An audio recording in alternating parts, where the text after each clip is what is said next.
Welcome to Kabayan Meals. My name is Mama Mel and for this video, magluluto tayo ng turon.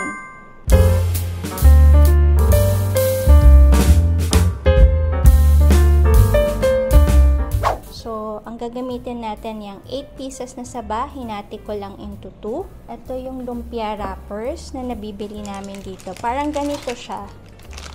Ayan.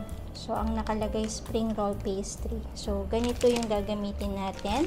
So, now magbabalot na tayo ng turon. Bali, ito na yung ating spring roll.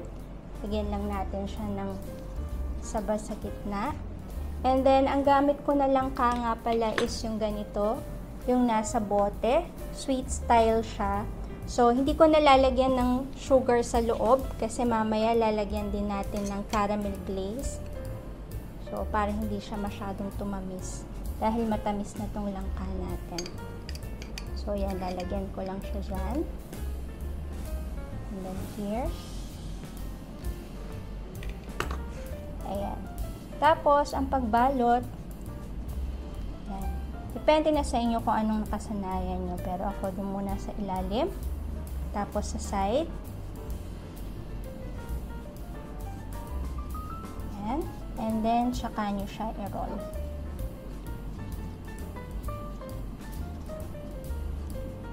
And then, at the end, lalagay natin yung ating ginawang flour and water mixture. Ayan, para lang mag-stick.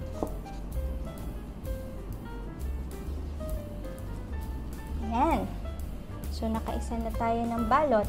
So, tatapusin lang natin the rest ng saba natin. Babalutin ko lang siya and mamaya magpiprito na tayo.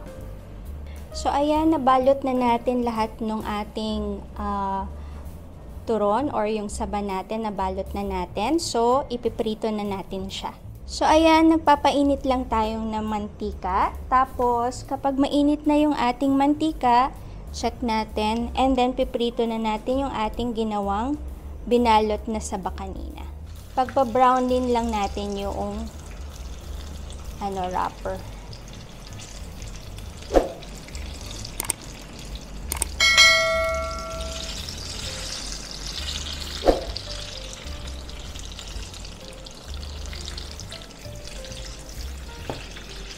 So, ayan, pag nag-brown na yung ating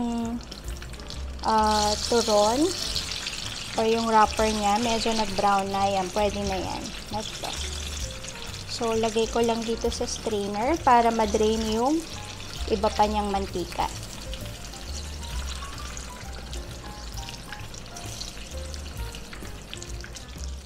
And then, iprito lang natin yung the rest ng ating turon. Ayan.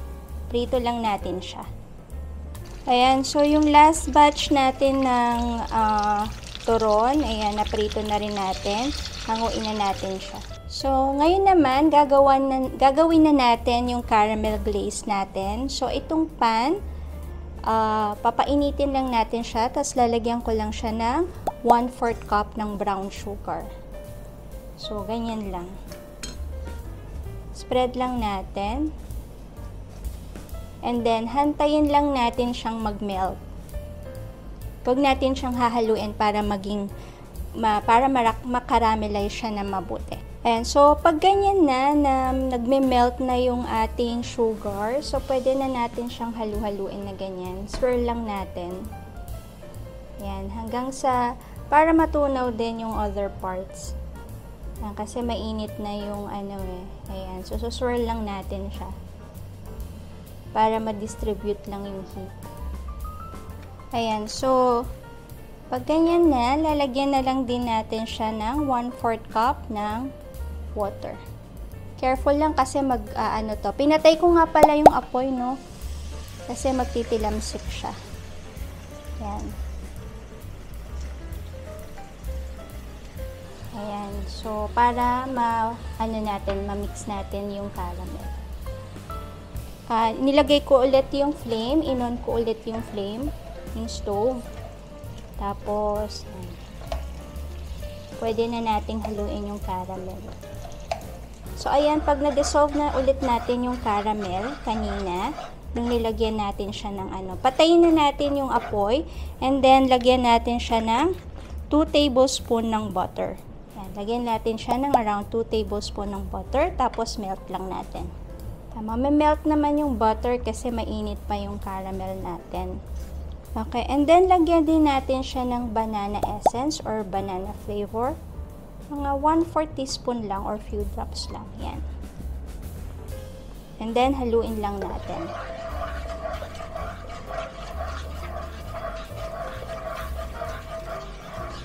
Ayan, so okay na yung ating caramel mixture. Lalagay na natin yung ating pinrito kanina na turon.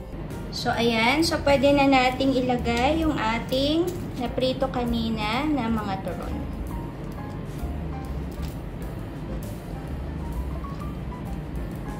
Ano lang natin siya, i-glaze lang natin siya dyan.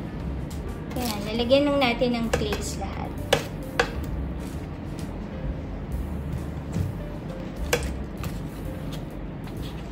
So, ayan, nag-glaze na natin lahat yung ating turon.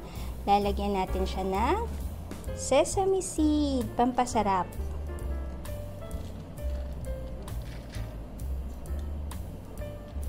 Ayan, so luto na ang ating special turon. So, ayan, luto na yung ating special turon. Naging special siya kasi dun sa caramel glaze, diba? Ang gandang tingnan. So, I hope you enjoy this video. Until next time, bye!